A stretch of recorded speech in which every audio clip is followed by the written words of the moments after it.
Page number 5, class 6, 7, 8, 9, 10। ये अलग अलग क्लासों में काम आएगा आपको। चैप्टर है नंबर सिस्टम। ये नंबर्स हैं। अब जैसे आप क्लास 10th में हैं तो आपको ये सारे नंबर्स की जानकारी होनी चाहिए। एन से डिनोट करते हैं नेचुरल नंबर, काउंटिंग नंबर। ये स्टार्ट होगा 1, 2, 3, 4। आप सिंपल ये समझो, मान लो आपके रूम में चेयर्स हैं तो आप चेयर्स काउंट करोगे तो 1, 2, 3, 4 से ही काउंट करोगे। इसलिए नेचुरल नंबर कहाँ से स्टार्ट होता है? 1, 2, 3, 4। इसमें एक और नंबर डाल दिया 0 तो ये बन गया होल नंबर। W से डिनोट करते हैं होल नंबर को, 0, 1, 2, 3, 4, 5। अब मान लो आपने यहाँ पे एक मिरर लगा लिया। अब मिरर की क्या प्रॉपर्टी है? प्लेन मिरर की आपने साइंस में भी स्टडी किया हुआ है कि इसके सामने जो भी ऑब्जेक्ट होगा उसकी इमेज उतनी ही पीछे बनेगी। तो यहाँ पे इसके सामने 1 है तो यहाँ पे इस साइड में क्या होगा? -1। इधर 0 के इधर 2 है तो उसकी इमेज इधर -2। इधर 3 है तो इधर -3। तो इंटीजर को हम Z या I से डिनोट करते हैं। Integer co dot dot dot -3, -2, -1, 0, 1, 2, 3। ये आपने इंटीजर लिख लिया। अब Q से डिनोट करते हैं रैशनल नंबर को। अब ये जो नोटेशन हम सेट का यूज़ कर रहे हैं, CBSE इसको क्लास 11th में जाके पढ़ेंगे और ICSE 7th 8th में पढ़ लेते हैं, स्टडी कर लेते हैं ये नोटेशन को। वैसे तो ये CBSE को पता है कि P/Q का फॉर्म पता है, लेकिन ये जो नोटेशन है सेट का, ये वो जाके 11th में जाके स्टडी करते हैं। Rational number Q, rational number Q equal two is a set of X such that X equal to P/Q where P and Q belongs to Z, मतलब इंटीजर है और Q is not equal to 0। Simple language में rational number क्या होता है? P/Q के form में होता है, जहाँ पे P और Q दोनों इंटीजर हैं और Q is not equal to 0। Denominator में 0 नहीं लिखना, न्यूमरेटर में 0 हो सकता है। अब रैशनल नंबर के एग्जाम्पल 5/6, ये आपने एग्जाम्पल ले लिया अलग अलग। ऊपर 0 आप लिख सकते हो, 0/1 तो 0 ही होता है और 0/10 भी 0 होगा। अब नीचे 0 लिखने के लिए क्यों मना कर रहा है? अगर हमने नीचे 0 लिख दिया, 1/0 नॉट डिफाइंड। अब ये देखते हैं कि 1/0 नॉट डिफाइंड या इन्फिनिटी कैसे आता है।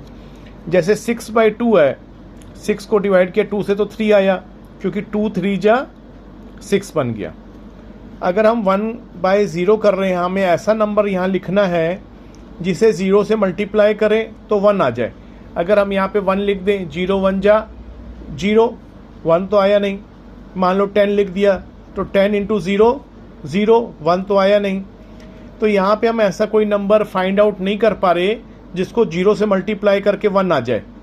इसीलिए ये मैथमेटिक्स में डिफाइंड नहीं है, इसी को इन्फिनिटी या नॉट डिफाइंड कहते हैं। Q बार इरेशनल नंबर, वो नंबर जो कि रैशनल नहीं है, मतलब कि वो नंबर जिनको आप P/Q के फॉर्म में एक्सप्रेस नहीं कर सकते, जहाँ पे P और Q क्या है? इंटीजर है। जैसे √2, √3, √5, √6, ³ √2, ये सारे आपके क्या हैं?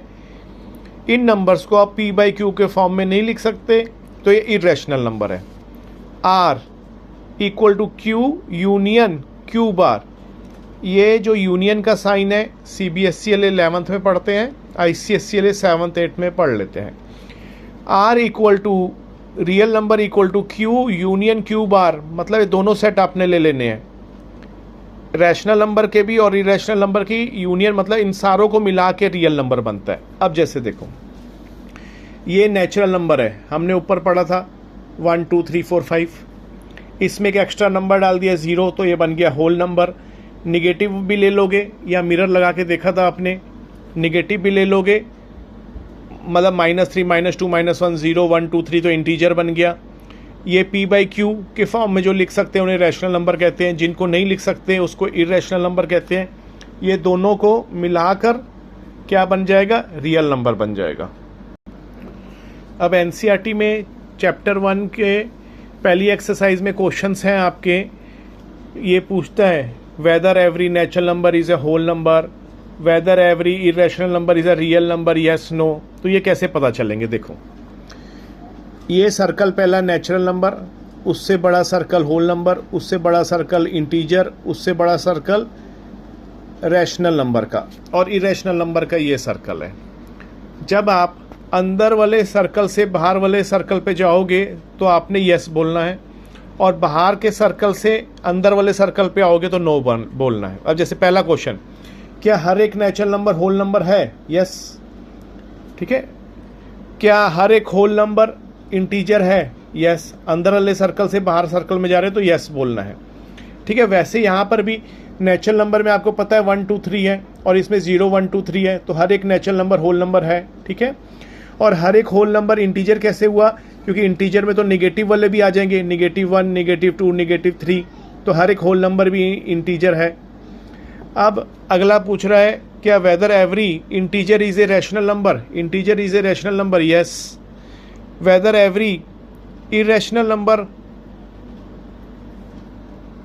whether every rational number is a real number? Yes. whether every irrational number is a real number? ये भी आप yes बोलेंगे। फिर बाहर से अंदर आने को no बोलेंगे। क्या हर एक रियल नंबर इरेशनल है?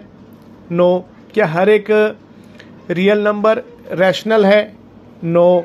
क्या हर एक रैशनल नंबर इंटीजर है? नो। क्या हर एक इंटीजर होल नंबर है? नो। क्या हर एक होल नंबर नेचुरल नंबर है? नो। इसके बाद हम ये देखें, यहाँ पे हमने कुछ नंबर लिए हैं, 4 नंबर लिए हैं, 5, -3, √2 और 1/2। अब हमें बताना है कि ये natural number, whole number, integer, rational, irrational और रियल क्या है। अब देखो 5 हमें पता है कि जैसे हम काउंटिंग कर रहे हैं कितनी चेयर्स है कमरे में, तो 5 चेयर्स है तो नेचुरल नंबर है, ठीक है। हर एक नेचुरल नंबर होल नंबर होता ही है, ठीक है, वहाँ भी टिक मार दिया। हर एक होल नंबर इंटीजर भी है, यहाँ भी आपका टिक आ गया। ये रैशनल नंबर भी है लेकिन इरेशनल थोड़ी है, और ये रियल है।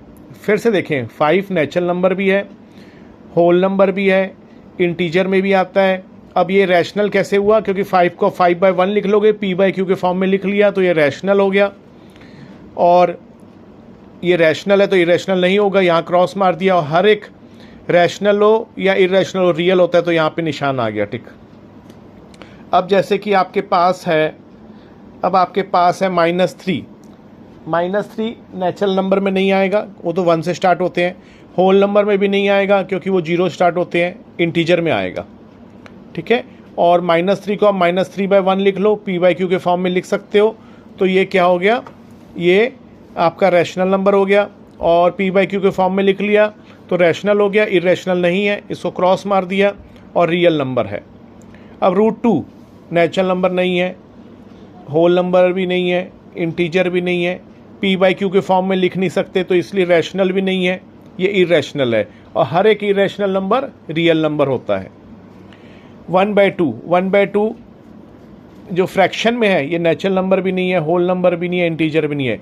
ये p/q के फॉर्म में लिख लिया, p का है क्या है, यहाँ पे 1 है और q क्या है, 2 है, तो ये क्या आ गया आपका? रैशनल नंबर आ गया, तो इरेशनल नहीं है। और हर एक रैशनल नंबर रियल नंबर होता है, तो यहाँ पे आपने टिक मार लिया।